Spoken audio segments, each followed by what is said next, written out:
We're now getting to the part of the course that is my favorite. You know, this is sort of the topic I spent a good part of my PhD studying, and I was spending a lot of time going through like around 5 years worth of slides yesterday to figure out how to sort of cobble together a lecture for today. Yeah, I don't know. I think when I started my PhD, the thing I really wanted to understand, more than anything else, was given a particular problem, what was the right algorithm to try and solve that problem? And part of what I'm going to try and present to you today is some thoughts I have about that. I can't claim that I know the answer to that question. I think a thing that you realize the more time you spend in research is that I don't know if you ever really understand anything, but you just get confused about bigger and more important questions. So the first two lectures of this sort of unit on imitation learning will be stuff that I think we understand fairly well. The next week will be some more sort of like emerging topics, kind of on the frontier stuff that I think is sort of, it's less clear what the story is. The other thing I'm going to do is, you'll notice I have slides this time, and things will be typed up. I was going through the scribe notes for the lectures I gave, and normally I expect people to be confused about some things, but there were at least a few places where like it seemed like people could not literally read what I wrote down. This will hopefully help a little bit with that. But I was going to say, generally speaking, if there's something that's like fairly easy for me to do, like just like LaTeX up the thing that I'm doing that you think would make your experience in this class better, please just let me know. Please just shoot me an email, right? I consider all of your time extremely valuable, and I want to make sure like you're actually learning things, you know, efficiently and getting something out of this time. Okay, so let's go ahead and dive in. So today I'm going to try and give you the answers to 3 questions.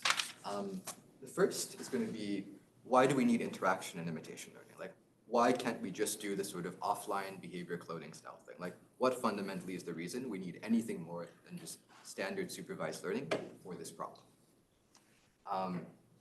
That's going to be maybe saying that interaction is in some sense necessary. Then what I'm going to talk about is sort of the sufficiency part. So what else do we need other than interaction with the environment for us to actually be able to learn to recover from mistakes and other things? And then kind of the last part of this lecture will really be on how do we sort of take these higher level ideas and turn them into sort of practical algorithms we can actually do things with. I think that I'm going to not do too much math in this lecture. I'm going to mostly do intuition. And then if we have time at the end, there's a set of proofs that I think are really, really beautiful. And I'd really like to have some time to go through those at the end. So fingers crossed we get there. So at the highest level, and I'm going to make this more formal, but the reason we need interaction in imitation learning is to be able to tell that we've made a mistake that compounds. So some mistakes, you swerve a little bit off the center of the lane, you can kind of correct back, it's easy to recover from these mistakes. Other mistakes, you make the mistake, and you end up sort of paying for it for the rest of the episode. You know, like you get another car and you're kind of done. You know, you can't really like fix that. So we're going to kind of make this more formal, but fairly fundamentally, what we need interaction for in imitation learning is to tell sort of which mistakes kind of take us out of the support of what the expert did, and what sort of mistakes kind of we can kind of correct back from. Also, who are the scribes for today? Cool. Good luck as usual. Okay. I'm going to do things that are a little bit in kind of increasing levels of formality. I'm going to give you the same argument. So the first version of this argument is going to be just in pretty pictures. So I'm going to use an autonomous driving example here.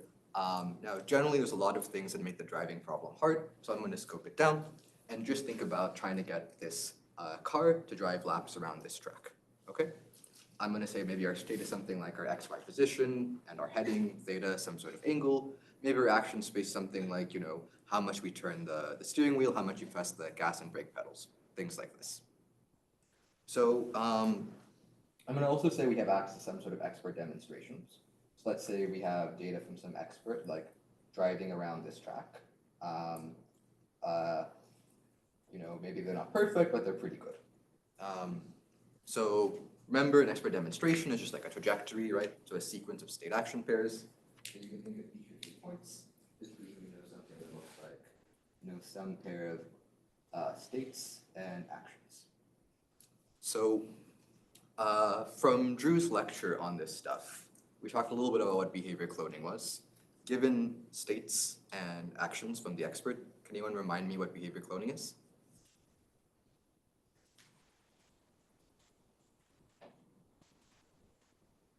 Someone has to know this. You just take the data set and try to repeat exactly what the expert did. Right. So what we're going to do is say, okay, I was in some state from the expert, SH. I'm going to try to predict the exact action AH the expert took in that state. So a little bit more formally, you can think about behavior cloning as solving the following problem. I'm going to look at some set of trajectories sampled from the expert policy, and I'm going to try to maximize the probability of these trajectories, or the log probability of these trajectories, right?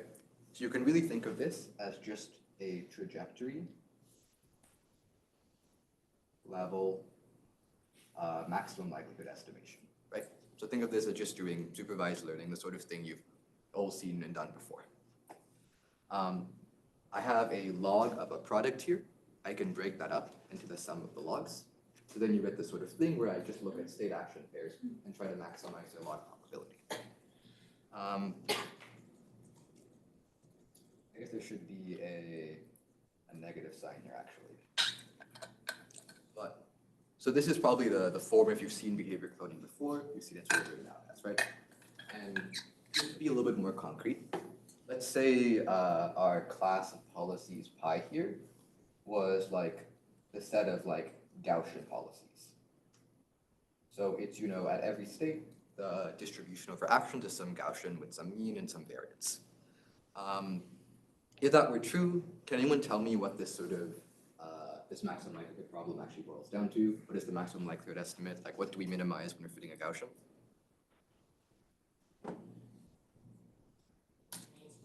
Exactly, right?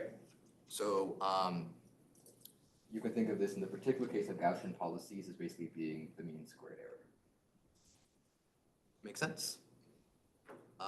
So sometimes you'll see people write behavior cloning as mean squared error, but more generally, you can write it in this sort of, you know, log loss kind of form, right? Does this make sense to anyone, everyone? Any questions? Cool. So if you remember from the sort of like sketches that Drew had in his lecture, right? What will happen fairly often, right, is that we'll do this and we'll drive down this error here to some epsilon, right? We won't perfectly match what the expert does everywhere. Then what can happen is we make a sort of a small mistake, right? And you can think of this like mistake is, loosely speaking, being measured by epsilon. We end up in a state that was sort of out of the distribution of things we saw during training. Then we make another mistake because we don't know what to do. We never saw this data point before, and we keep making mistakes over and over again. And we can kind of like go off the rails in the worst case. Does anybody remember what we called this?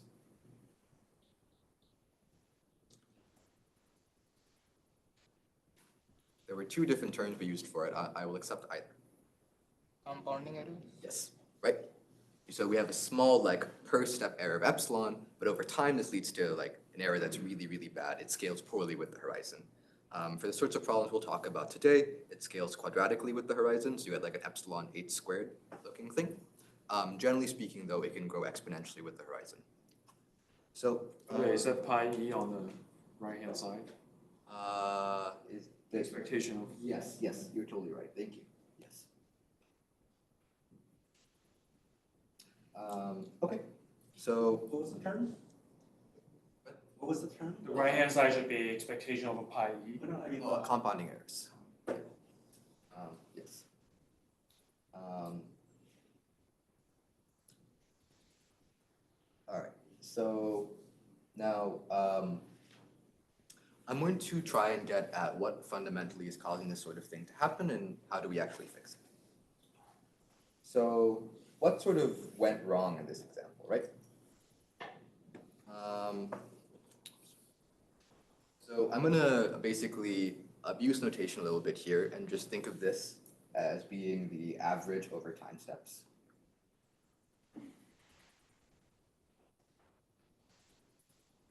So at train time, right, we're really looking at states from the expert state distribution, right? We're just looking at the states we saw in the expert demonstrations.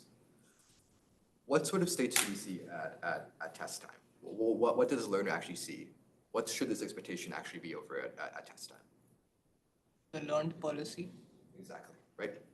So at test time, we're going to see like an expectation over states drawn from the learn policy pi, which is often not going to be equal to the expectation over states drawn from the expert policy, right?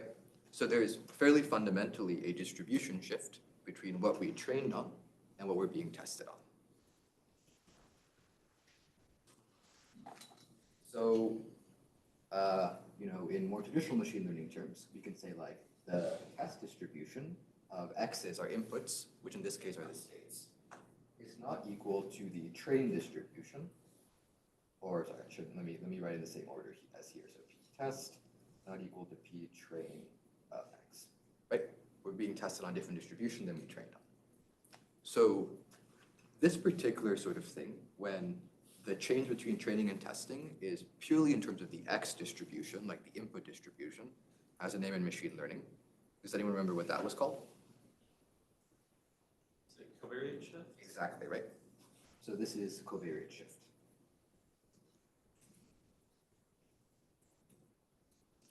So in general, in kind of any kind of supervised learning problem, you can have covariate shift, right? You can be tested on inputs you didn't see before.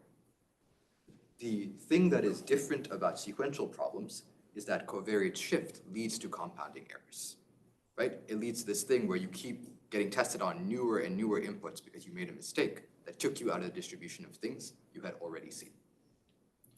So I'm going to give you sort of a concrete example of this now that may or may not have been in Drew's slides, but I want to be a bit more formal about it. So let's consider the sort of following MDP here, right? Where just as a convention, I'm going to use this kind of for all MDPs for the rest of the course. Basically, like I use green to denote what the expert does, and red to denote like what a mistake could be. So let's think about what the expert policy does here, right? So they're going to start in S naught. They're going to go to S1 here. They're going to take this action A1. And then they're going to stay in S1 for like the rest of the episode, right? And if we look at the reward function right here, right? That's sort of the optimal thing to do, right? When you get reward for staying in state S1, so you want to stay in state S1 for as long as you can. Now I'm going to introduce two other policies, pi1 and pi2. So both pi1 and pi2 are going to correctly take the action, like so. This is the probability of A1, this is the probability of A2. Both of these policies are going to correctly take the action and moves them to state S1. And once they get to state S1, their behavior is also going to agree. So with probability epsilon, what they're going to do is they're going to take this action here, and with probability 1 minus epsilon, they're going to like self-loop and stay in the same state. Right? So they have an epsilon probability of making a mistake here. The thing that's tricky, right, and the thing that's different between these two policies is what they do in this out of distribution state S2.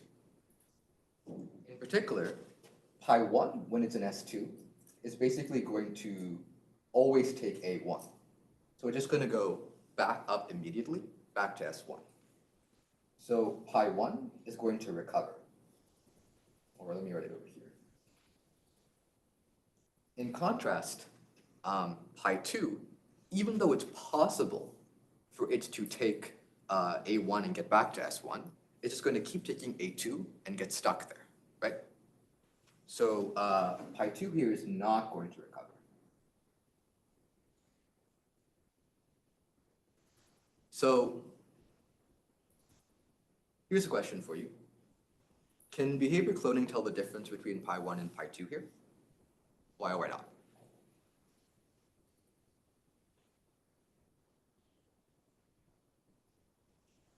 Why not? Because the expert will never end up in the state 2.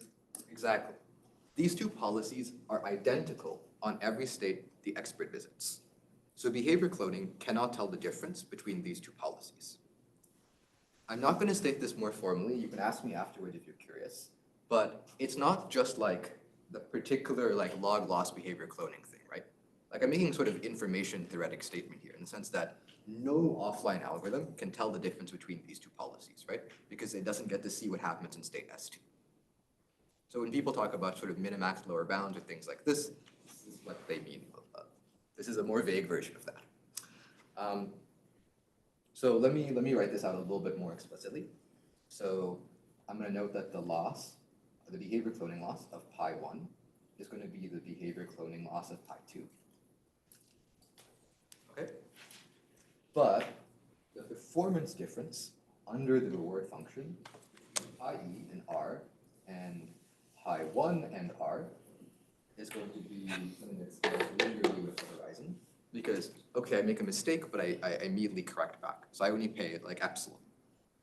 In contrast, if we look at pi2, right? Because every time I make a mistake, I basically pay for that mistake for the rest of the episode, you end up having this thing where this is roughly speaking epsilon h squared, right? Because, you know, at every one of my 8 steps of the problem, I have probability epsilon of making a mistake. And if I make that mistake, I have to pay for the rest of the horizon. So you would end up summing something that looks like epsilon times the sum from, say, tau to big H of big H minus tau. And then this is roughly speaking epsilon h squared. Does that make sense to everyone? This should be this is the sort of thing that Drew kind of went through in his lecture. Cool. So I would say maybe the takeaway from this is that, you know, if I don't give you access to interaction at all, this is just a problem you just like fundamentally cannot resolve, right? There's some sort of fundamental ambiguity between policies that look like pi1 and pi2 here.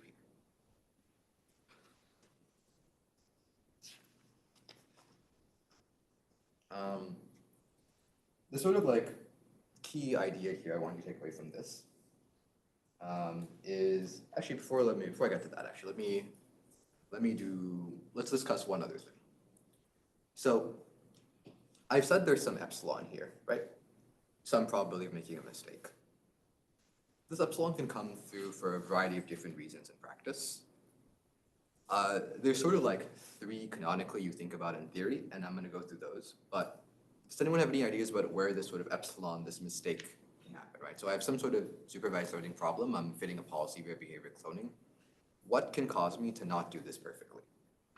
Like when you do machine learning, what are the things that cause you to not always find the global optimal solution? Anybody? Yep. Maybe like non-convexity of the problem leading to local minima, or like just noise in the regression process. Exactly. So one option is optimization error, right? So somehow my problem is really, really hard. It's not some like nice convex problem. When I try to solve the problem, I don't necessarily find the global minima. Yep, that's definitely a thing. Anything you do with deep networks always can have this problem. Good. There's 2 others I'm looking for. Reliability. Your model is not flexible enough. Good. The other one is, okay, what if, you know, the expert policy is just not in my policy class, right?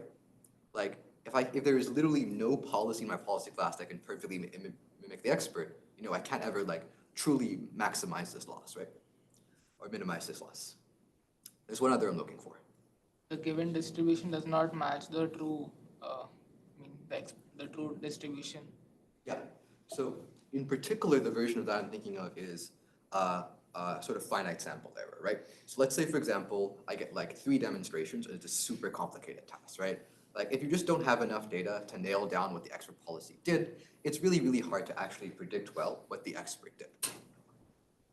So those are maybe the 3 sources of epsilon you can kind of have, right? So, you know, I would say finite sample error is really what happens when you have a limited number of expert demonstrations.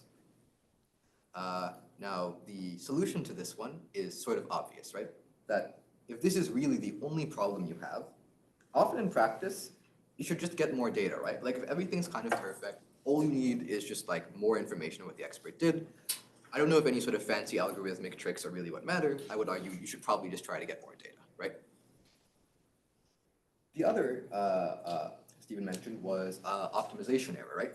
So you have some sort of imperfect search over your policy class.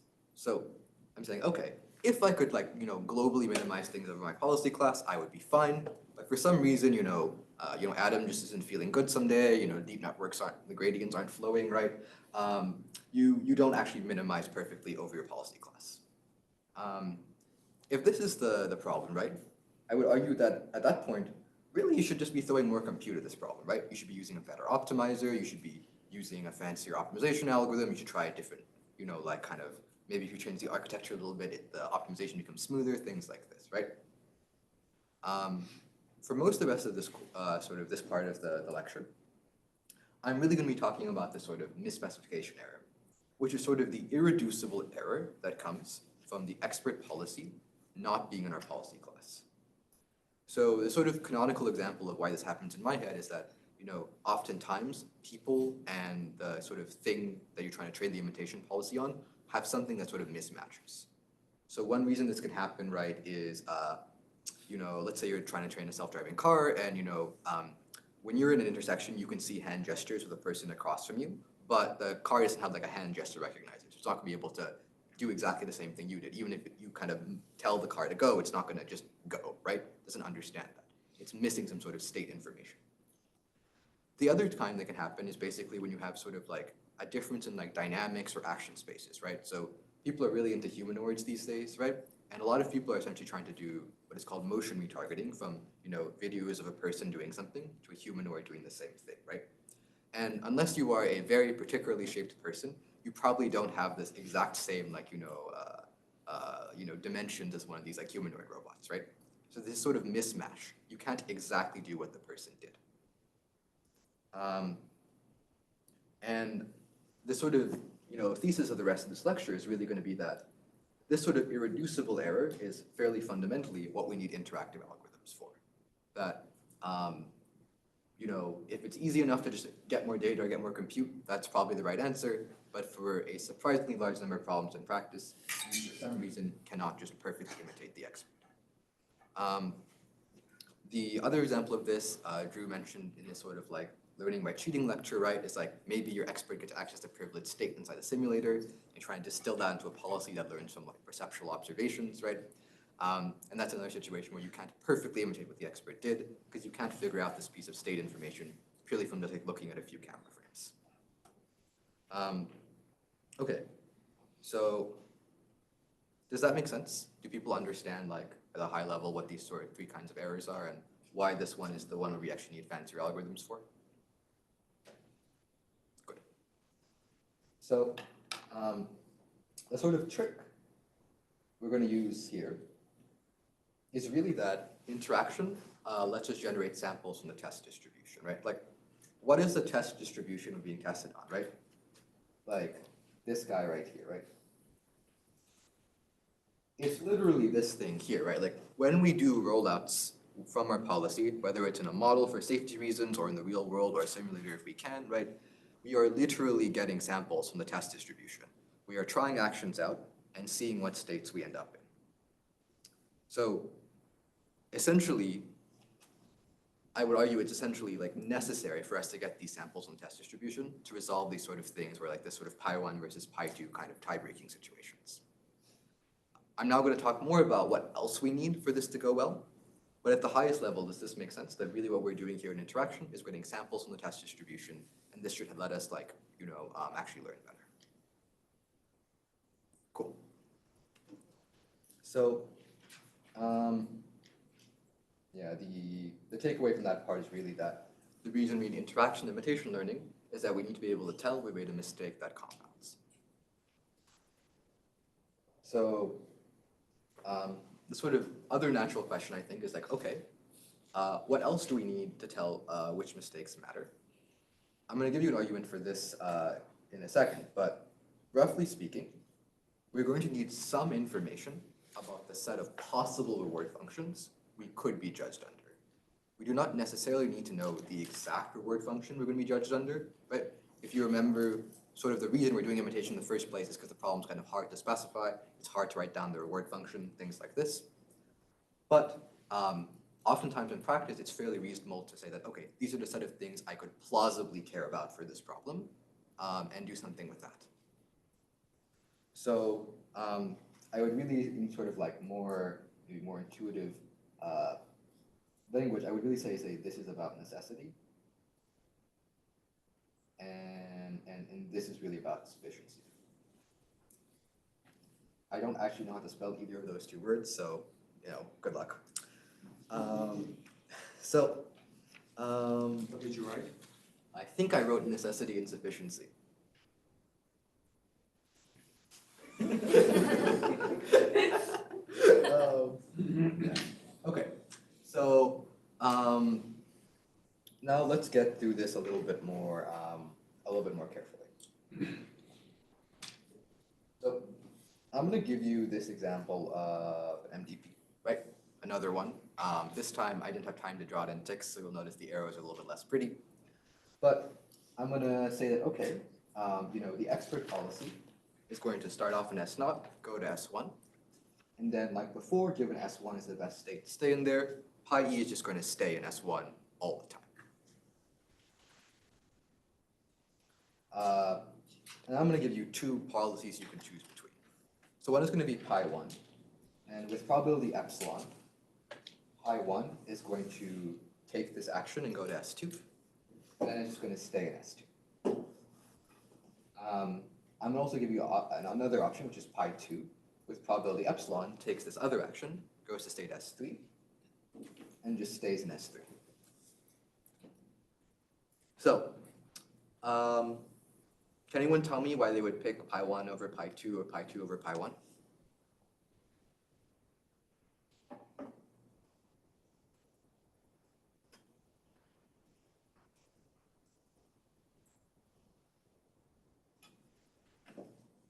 Silence is sort of the expected answer here, because I think I haven't given you enough information to solve this problem, right? Like, how am I supposed to say whether S2 or S3 is better, right? They're both out of the expert support, but one of these could be way worse than the other, right? Like, if I now tell you that this state here corresponds to like a lane change, you didn't need to do, but okay, not the worst thing in the world. When I tell you this state corresponds to a car crash, right? It's pretty clear which of these two policies you'd actually want to take, right? And when I tell you that these sorts of states are better than these sorts of states, essentially what I'm giving you is some information about the underlying reward function for this problem. So, like, the point I'm trying to get away here is that it's not enough to just say, I never want to leave the expert support, right? Like, it's possible that for certain problems, because you're in this misspecified setting, you can't always just do exactly what the expert did. You can't always correct perfectly back to what they did. But what you need to be able to do is say, okay, if I can't be perfect, what ways of being imperfect are worse than others from a performance perspective? So really what you need to be able to do is say which mistakes cost you performance. Does that make sense? Any questions about this?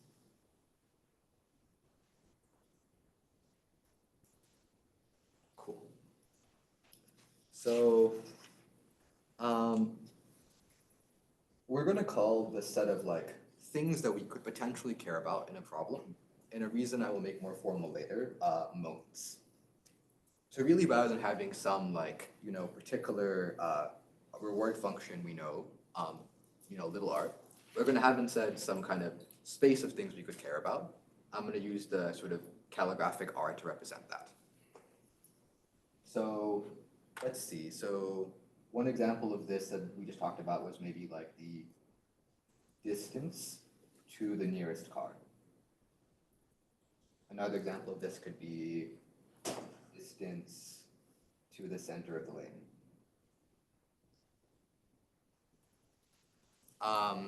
Can anyone give me other examples of things you think you could care about in driving? I presume at least some of you have a driver's license, so there should be answers here. Distance from the edge of the road as well as Yeah. Okay. the speed. distance from edge of road, speed limits. Other things?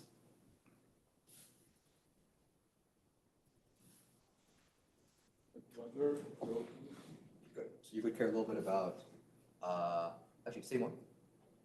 like if it's raining, if it's snowing, if there is, I don't know, like some obstacle right in the middle of the road. Yeah. Okay, so you can say like trying to avoid difficult to drive on areas. That makes sense. Other things? Yeah. Distance from nearest person. Yeah, that's always a great feature to care about.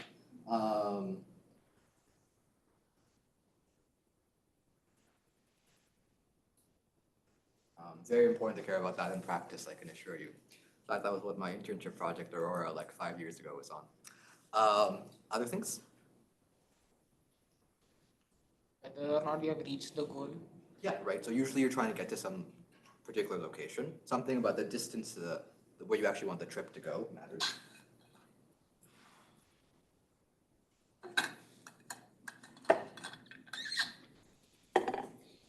So we could continue this exercise for the rest of the lecture. I'm not going to do that because it'd be pretty boring for both of us.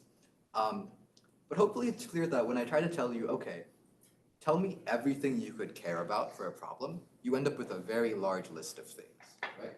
There's a lot of things you could care about for any given problem. And the challenge, right, is like, which of these do I care about in particular, right? Like maybe I say, all these things matter, but which of these matters more than the other, right? It's sort of like, especially in this sort of specified setting, you might need to make a trade-off between some of these things. So a little bit more explicitly, which, let's call them F, in this R should I care about, right? I'm going to also give you a piece of information that I'm just going to assume, because it makes the math a little bit cleaner, is that I'm going to even tell you that somewhere within the span of all those things, let's say we enumerated everything we could possibly care about, like all 40 things you could care about for driving, that the real reward function for the problem, R, is somewhat contained in this class, big R. So what do I do now, right? I've given you this class of things. Does anyone have any ideas about how I could actually sort of guarantee that I will be good, even though I don't know which R in big R I'll be tested on?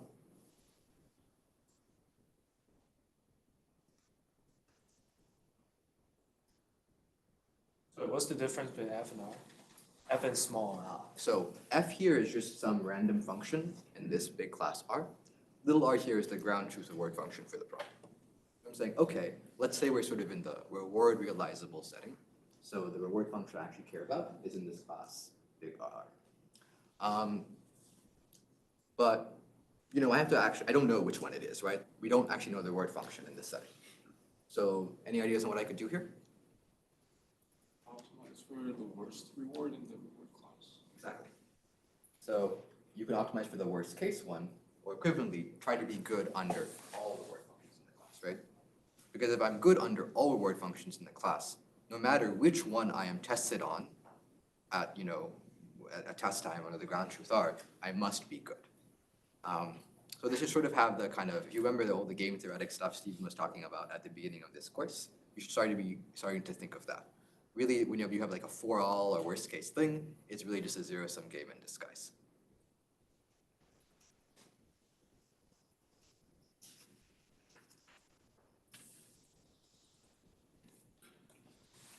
So now we're going to do a little bit of math. Or maybe I'm going to summarize that really we need some information about the set of reward functions we could be tested on. And then, kind of like we were just saying, right, we're going to try and find the policy that is the least distinguishable from the experts under any reward function in our sort of moment set R. So we're trying to be sort of robust. We're saying that, okay, I don't know which of the functions in R I'm going to be tested on, but I know one of these functions is the one I actually care about being good on. So I'm going to try and guarantee I'm good under all of them. So I'm going to not take questions just yet. I think it's a bit clear if I write down the math, and then I can take some more questions. So really, the way you should think about this sort of thing, which is usually called inverse reinforcement learning, is trying to solve the following two-player zero-sum game. So I'm going to say, take a policy pi, such that if I adversarially choose a reward function that maximally penalizes you over the expert, you still have some sort of robustness to this. So usually when I talk about this stuff, it's not to an audience who are, such experts in game theory. So I get to go a little bit deeper than I usually do, which is fun. Before I do that though, any questions about this high-level objective? Does this seem reasonable to anyone? Everyone? Are there any parts that seem just kind of weird or not necessary? Unit cost? It's entirely possible. I always flip the signs. Whichever order of the signs makes sense in your head is good to me. Other questions? Why do we have the second term? Yeah, the second term, the J pi EF, right? So let's say we deleted the second term. I'm just going to pick the worst case reward function imaginable for you, right? I'm going to just say the one that is like negative infinity everywhere, right? That's not particularly useful. So we do need that term. A subtle question, and this is sort of like a pet peeve of mine, is that, okay, why do we need the first term here, right? Like, let's say I just deleted this term for a second and I got rid of this, right? Why can I not basically just try to pick a reward function that makes the expert look optimal? Why do I need this actual policy pi in here?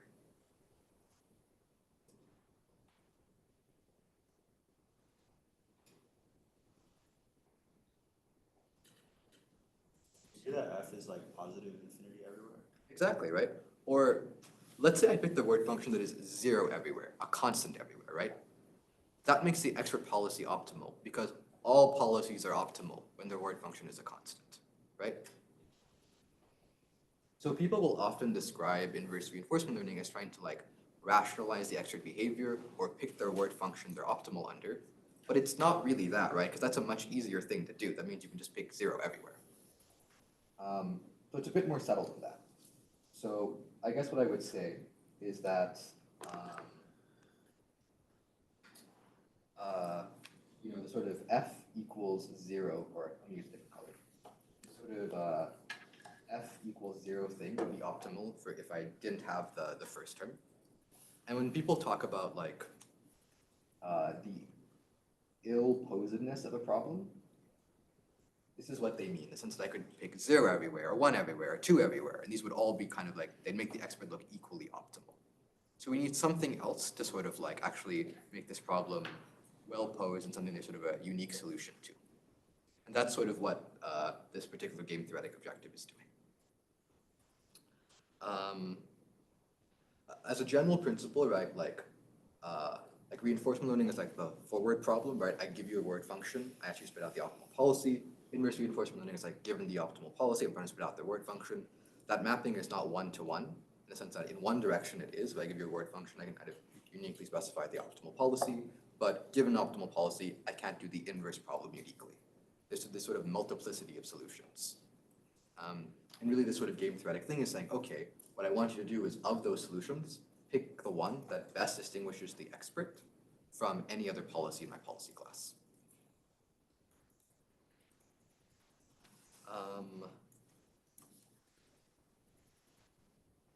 So hopefully that makes sense. Let's talk a little bit about the actual structure of this game. So we had talked about the conditions under which a Nash equilibrium exists a long time ago. Does anyone remember what those were?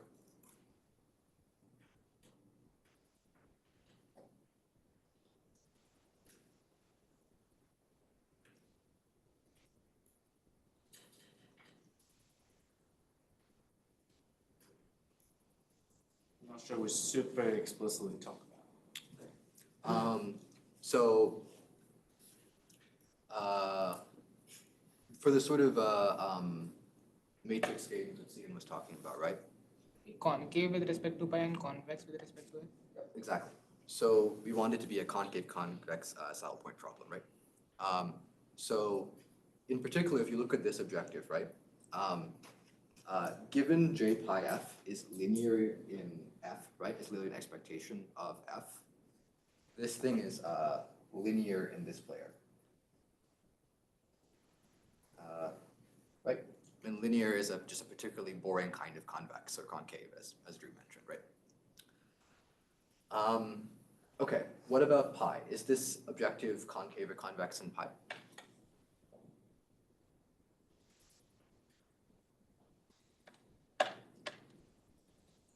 X. Why? Sorry, concave, I think. Why? Because I was just imagining trying to climb up the hill, so epigraph would be concave. It's tricky. It's a bit of a trick question. I'm taking an expectation with respect to pi, right? And it's not like a single pi, right? Like the probability of a trajectory depends on like, right, the product over time steps of like pi of AH conditioned on SH, right? When you have like a product of things like this can often make the problem no longer convex. So this is actually not convex in pi. So a lot of the analysis we did earlier in this class technically doesn't apply for this problem. There's ways to do this more formally such that you can write things in a way that's actually convex in the policy player. I'm going to entirely ignore that for this lecture because the math is more complicated than I want to do live. If you're curious, please ask me afterwards how you do this more formally, but just FYI, we're going to ignore the fact it's not convex here. So the last thing we should think about when we look at this, so whenever you're analyzing a game, right? First you want to check that, okay, like, is it concave or convex in the players? Does a Nash equilibrium exist, right? The next thing you want to check is something about the scale of the payoff, right? So what's the minimum and maximum values this difference can take? My horizon is H.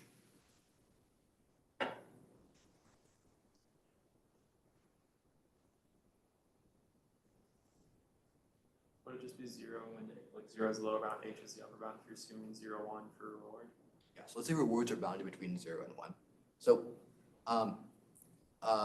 then I agree that the upper bound is H. Are you sure the lower bound is 0?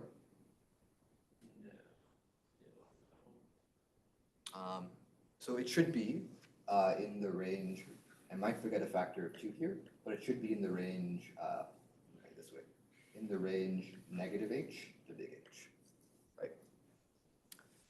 Because imagine I wouldn't want to do this, but I could set the reward function to be 1 everywhere the expert goes and 0 everywhere the learner goes, right? So overall though, this payoff scales with H, the horizon of the problem. And if you remember all the games Stephen talked about in his parts of the lectures, they all had payoffs that were in the range 0 to 1. So, or negative 1 to 1. A general thing you have to do when it comes to game solving is you have to pay for the scale of the payoff. So just FYI, there'll be a factor of H that shows up in the bounds. And it's because whenever we're doing, we'll sort of normalize everything by H and then multiply it back in when we're actually doing the analysis. So this is all a bunch of details. I don't know if these really matter too much, but just the high level things to remember here, right, are like this game vaguely looks like the sort of things we saw earlier in this class. And it has a scale, and with an appropriate scaling, like dividing everything by H, it's very much like the kind of matrix games we hopefully know and love at this point. So I'd like to maybe give you guys some intuition for what solving this game actually is doing. So let's say we have some space of policies, let's call it capital Pi, and some unrealizable expert policy pi e. Is that virus? Sorry. Oh. yeah, this is really, the endoplasmic reticulum jokes. But the, you could have gone like with a chocolate chip cookie or like the atom. A virus was like I think we find a way from COVID that joke was okay. If you want, I can cut it out of the lecture video.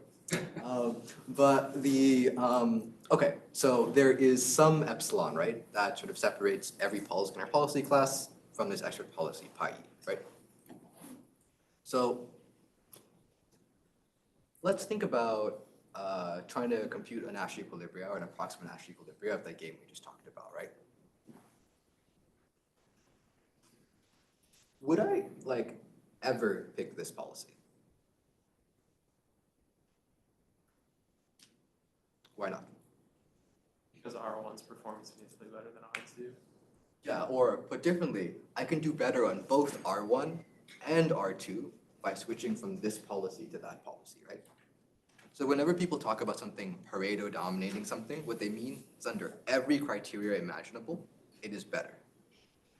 So basically, what this means is that we will never pick any of these policies during game solving because it would always be better to pick something else because these are better on like both axes simultaneously, right? So this sort of set of solutions here is often called the Pareto frontier.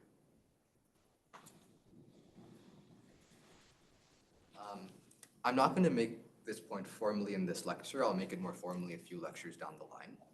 But roughly speaking, the fact that I don't have to look across the entire policy class, and I instead only have to look around this Pareto frontier, provides a statistical benefit. In the sense that I need to see fewer samples, I'm only looking at a smaller set of things. So this is providing a statistical benefit from this.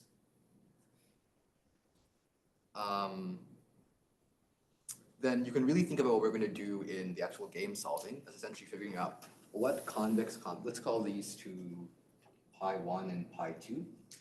We really think about what we're doing in game solving as figuring out what distribution over pi 1 and pi 2 we want to play. Like what point along this line do we want to pick, right? Remember, we are always randomizing when we're doing game solving, right? And then we're going to pick some point here that basically minimizes the worst case distance here, right? So essentially, if I pick this point right here, right? If I take the maximum over R1 and R2 to measure the difference between pi e and my policy, this point is the best, right? It's the closest no matter if I look at R1 or R2. Does that intuition make sense? Is that confusing to people?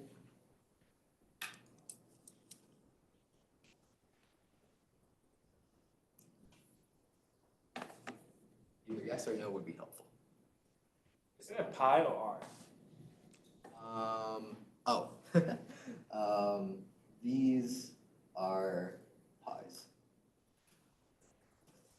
Other questions?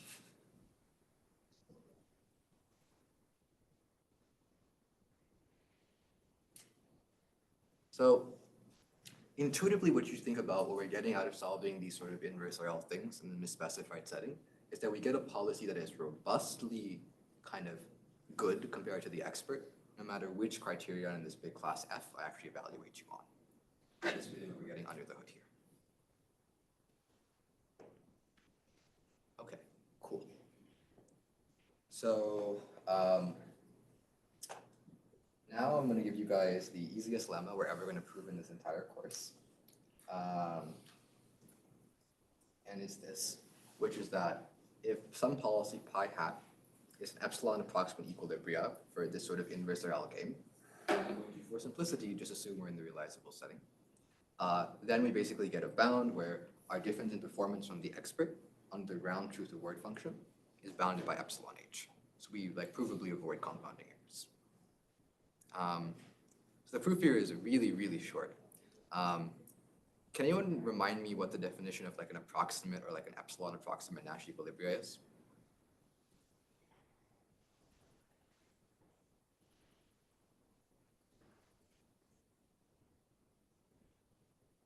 Yeah. Was it the difference in the order of the players? Yeah.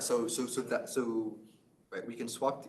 You're saying that depending on who goes first, the difference in value is bounded by epsilon. Exactly, yeah. Yes, exactly. So I'm going to write out a slightly different version of that, which is that basically An equivalent way to state what Bart just said is that if we think about fixing pi hat and then adversarially choosing f in response, sort of the maximum amount scaled by h, like I was mentioning earlier, you can pay, or the amount you pay is like, lower bounded by epsilon.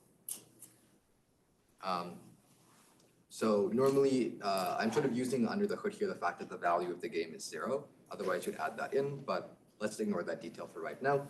Basically, it's just saying that, okay, if pi hat moves first and f moves second, I get to see what you do and then respond to it. The maximum I can pay over whatever it has to make the expert pay is, or the minimum is epsilon. Then you can just rearrange this equation here to get this over here. Right, this is just an algebraic trick. There is one key assumption I'm making when I'm going from here to here, and it's that R is in R, right? Like if I'm going to basically go from F to the ground truth reward function, I need to assume that the thing that's bounded by epsilon includes the actual reward function I'm going to be tested on.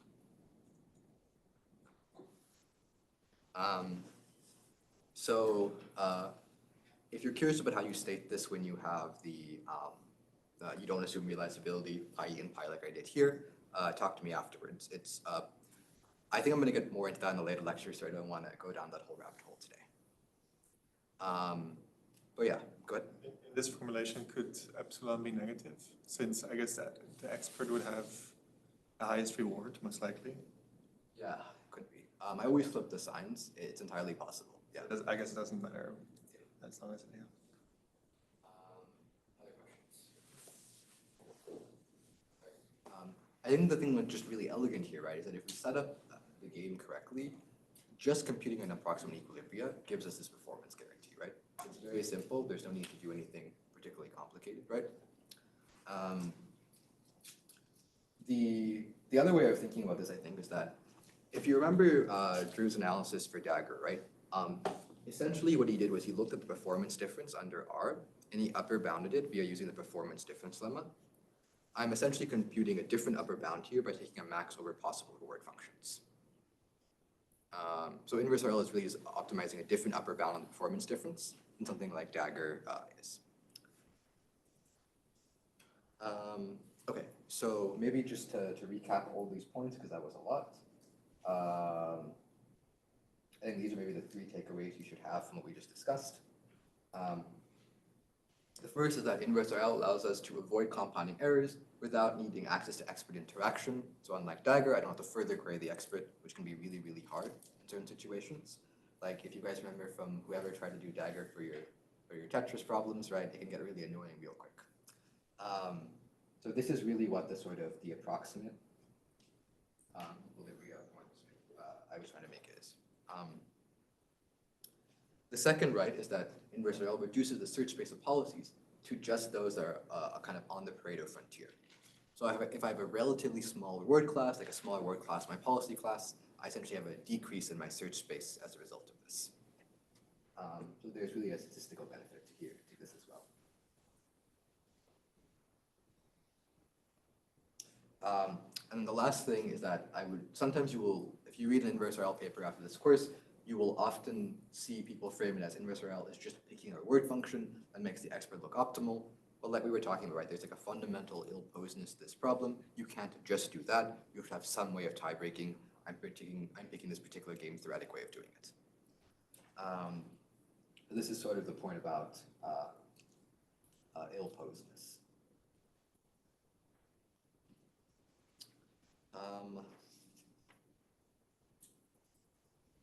So maybe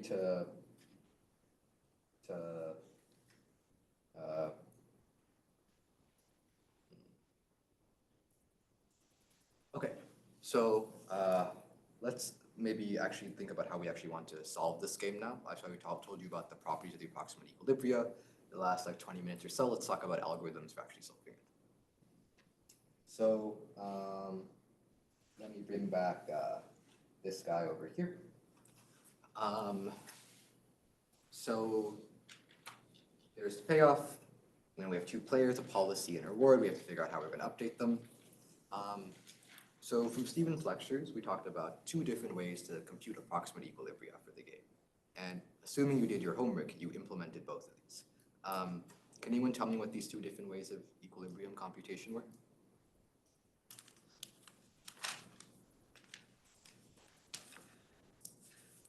They involve words like no regret, best response, things like this. The two no regret layers versus each other, and then I think it was no regret versus best response. Okay. So we're going to have two different flavors of ways to compute equilibria. The first is going to be best response over policies against no regret over rewards. And for reasons that I don't really remember, we call these algorithms dual algorithms. You can also do no regret over policies versus no regret over rewards. And again, for reasons that I don't really remember, we call these primal algorithms. What? Sorry, never mind. Okay, so let's maybe think about what the actual policy updates here look like, right? So let's think about doing a best response over policies, right? So I have fixed my my F to be something, and I'm just trying to do a policy update. So this second term here doesn't influence the policy update, right? Only this term over here. So if I want to do a best response over policies for a fixed F, what problem am I solving? It's what this entire course is really on.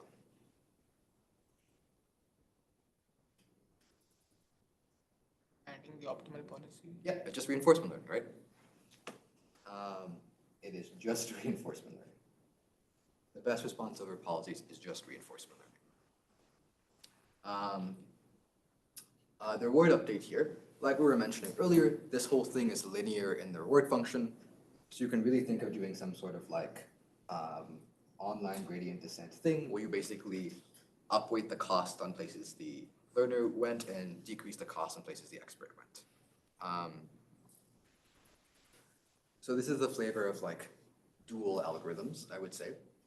The other version of this is you basically have these sort of primal algorithms where rather than having these sort of like two timescales of updates, both kind of take small, steady, no regret steps to compute equilibria. So here you're going to again have some sort of maybe like some sort of online gradient descent thing here, and then you're going to take some small step for the policy. So you can think of this being like some sort of small policy gradient step. Okay. Now for extra credit, not really.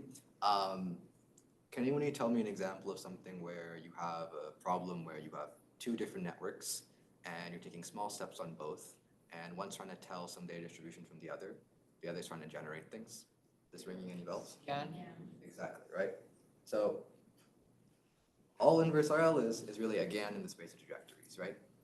Where my generator update actually is reinforcement learning, not just like, a gradient step.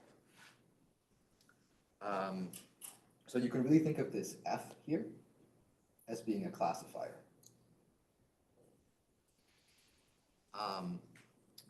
And the policy update here is doing so essentially reinforcement learning with this classifier between you and the expert as like a learned reward block.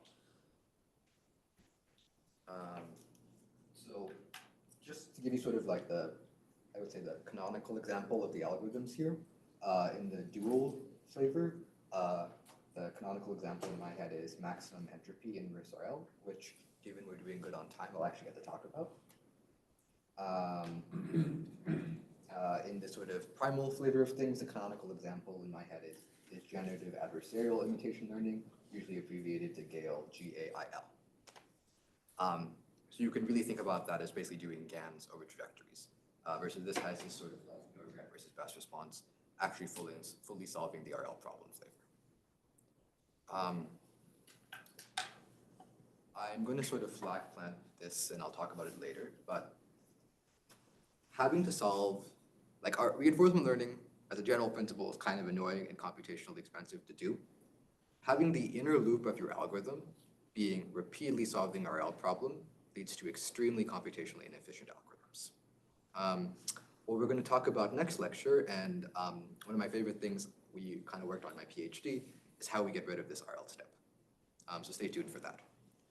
Maybe a quick point of clarification, because the way you order things, Sure. here the no regret is like an outer loop. So BR is in no loop. Yes. And then you can also think about no regret versus no regret. It's a little bit less clear which is the outer loop or the inner loop, but yeah, the right way to think. So if that part's confusing, like Steven was saying, you can imagine we assume strong duality holds, so we can swap the min and the max. So we do a small no regret step over f in the outer loop and a fast best response over pi in the inner loop. Okay, any questions about this?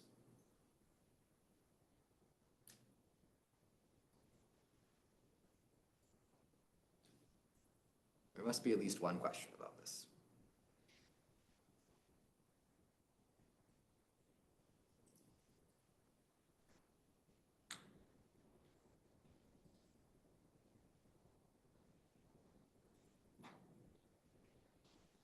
It's very okay if it's like, there are no stupid questions.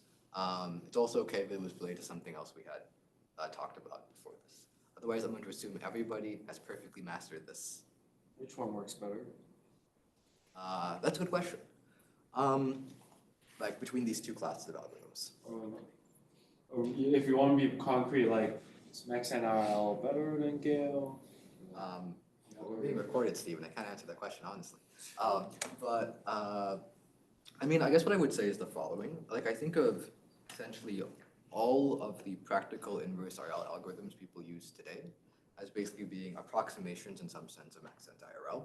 And the difference is just in how you approximate the policy update, the word update, things like this, right? It's almost like asking whether the reference or the copy is better. Depends on what you want to do with it, right?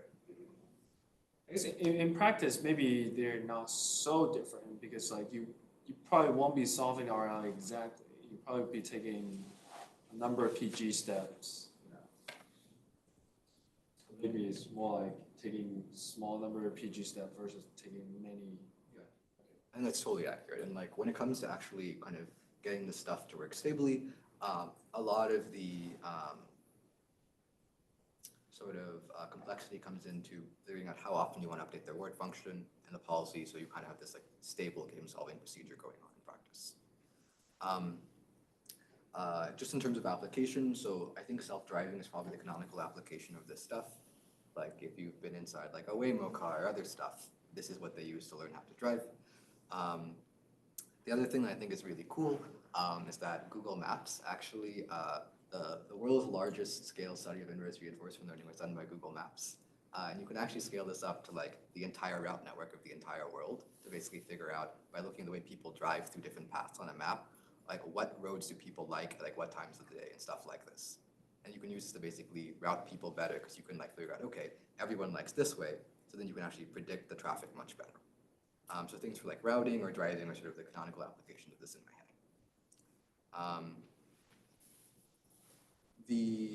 The other thing I will note here is that I'm kind of assuming here I have access to a perfect model, a perfect simulator, perfect environment I can do things in.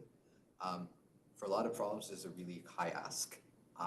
So like when it comes to certain problems like in driving, you spend a lot of time building a good simulator so you can actually like do this sort of thing well. For problems where simulation is like fundamentally hard, you need to be a bit more clever. Oftentimes you need to like learn the world model or things like this and then do inverse RL inside that world model. We'll talk about that more in the sort of like following lectures. Probably next Tuesday, we'll have a guest lecture from Sanjaban who will be telling us a lot about how this stuff actually gets scaled to practice and some of the details that matter there. Where's the notion of kind of best response in that column of like, I guess I'm just a little bit vague on the idea of like how that applies to this specific kind of. Yeah, so we want to compute an equilibrium of this game, right? One way we can do that is do no regret over f, best response over policies, right? So that means I'm going to try and solve the max pi problem of this objective for a fixed f. So pi doesn't affect the second term, it only affects this term.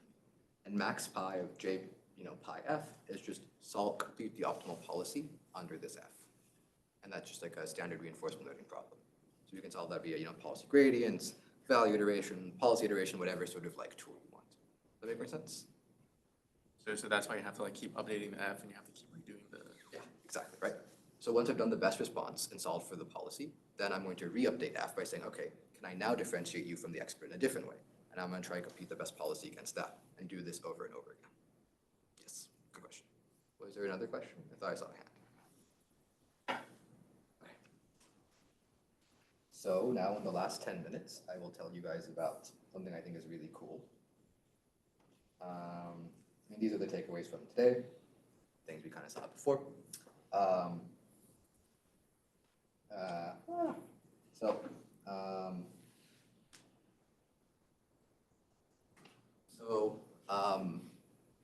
One of the sort of, I think, things that one of the most beautiful ideas that Drew and, our sort of extended research family has kind of worked on is the idea of Maxent inverse RL. So do you guys remember sort of the Maxent problem Drew was talking about kind of earlier in this course, right?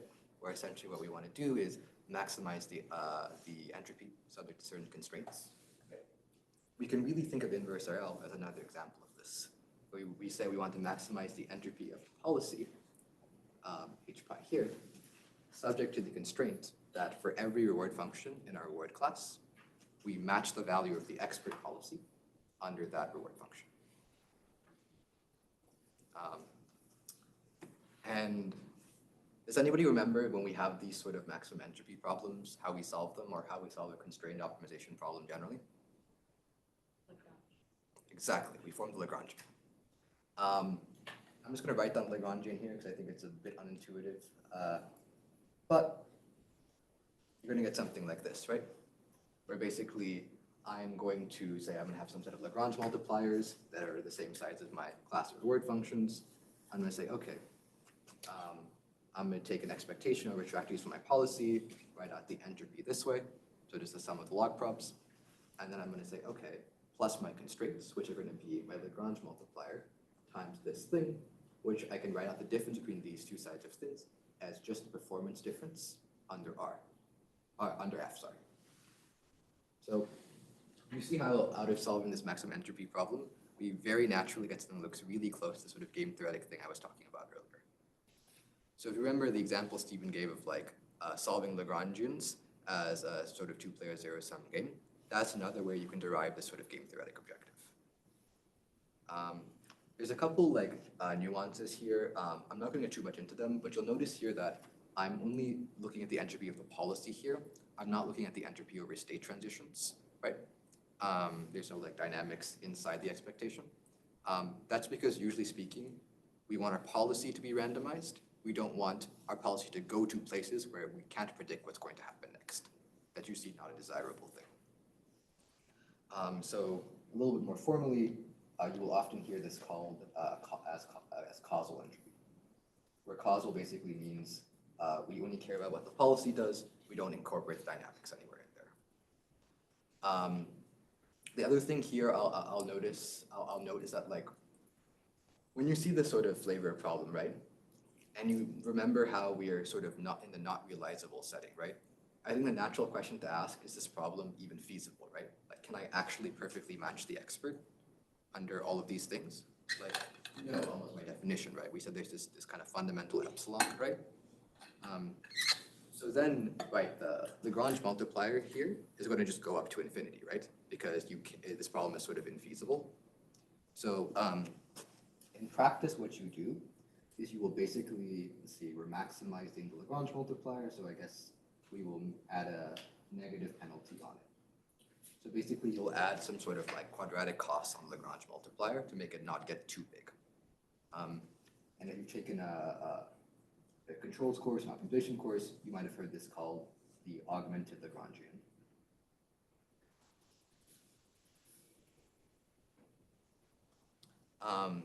This is an FYI in case you had a question of that sort. So we have this sort of, this kind of Lagrangian, right?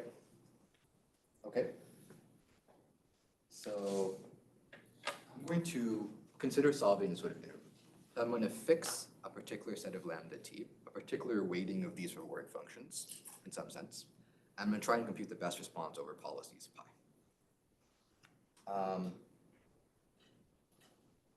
And observe, right, that like, once I fix like lambda sub t, the t here means in the tth iteration of this algorithm. I don't really care about the j pi f anymore, so I can just drop that, right, from the perspective of policy. So I get an objective that looks like this. Then the linearity of expectation, right, this is just an expectation over trajectories. I can kind of bring the lambda and the f's together and just get this weighted combination of the f's, right?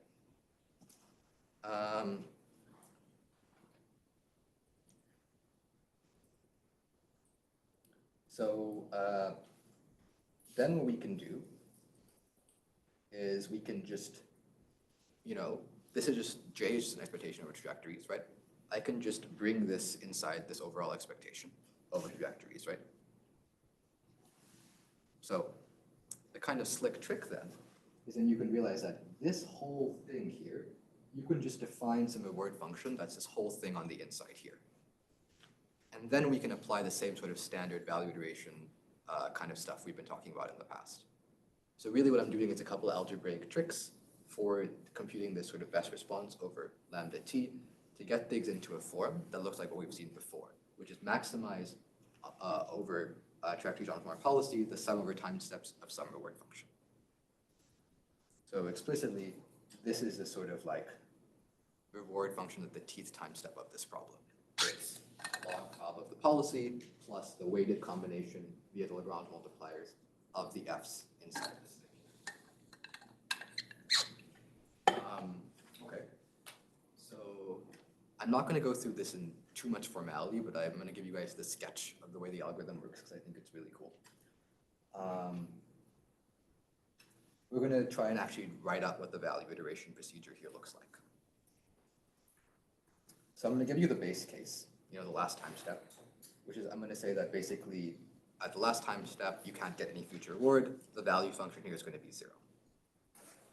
Now, can anyone tell me what was the thing where I have a policy and I want to figure out how to pick actions? There was this like a definition of the policy. It was somebody's equations. Starts with a B. Bellman, yep. So I'm going to just write out the Bellman equation, which is this here, right? So I'm going to say at some time step, little h, what I want to do is pick the distribution over actions that maximizes my local entropy at this step, plus my one-step cost, this weighted by this sort of set of Lagrange multipliers, plus the future cost to go, right? This is just a definition of what an optimal policy is, right? With this sort of kind of special R I defined.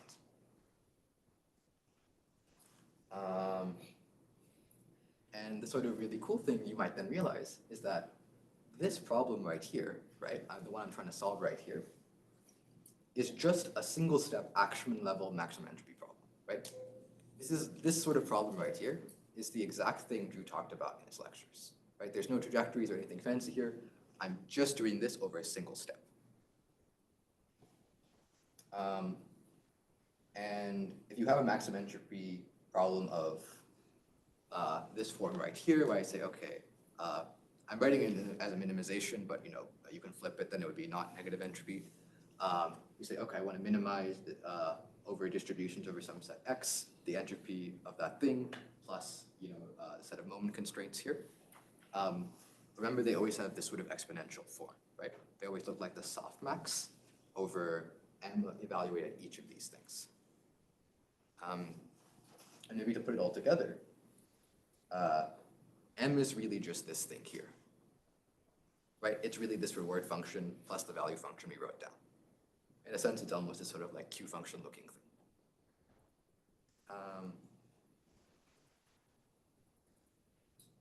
So you can then basically plug this guy into that guy to tell you what the solution for the problem is. And this will give you the following kind of ugly thing, which is the sort of like optimal policy for that time step. And then you can then write down the reward function or the value function for this just by expanding out the Bellman equation. And then, yeah, the TLDR of this is basically you can solve for pi star t here via kind of soft policy or value iteration procedure. Soft being because rather than taking a max, we're taking a soft max over things. And you'll notice here, without it being explicitly sort of like I think we were trying to get, we get an update that looks a lot like natural policy gradient, like the thing we talked about earlier in this course, and sort of doing this hedge update at every state. But I think this is really beautiful. Like, and that's so cool, right? Like everything kind of comes together. You have game solving, you have maximum entropy, you have all the sort of like MPG style stuff. Maybe the last thing I'll note is that under the hood, the thing that's going on here is that, remember for Bellman's principle of optimality, right? He said that the optimal policy is one that acts optimally over one step and then acts optimally over the horizon, right? The same thing is true for entropy, where you want to maximize your one-step entropy and then maximize your entropy in the future, right? Because like otherwise, I could raise my entropy in the future and sort of like get the same thing, get a higher overall entropy. So the overall idea here is basically what I can do is I can do a kind of dynamic programming to maximize entropy over trajectories, just like Bellman did for value iteration. It took me many years to actually understand this, but I still think it's one of the most beautiful things I've learned in my PhD. And yeah, I think that's all I wanted to say. Thank you guys for the attention, and hopefully things were slightly more legible today.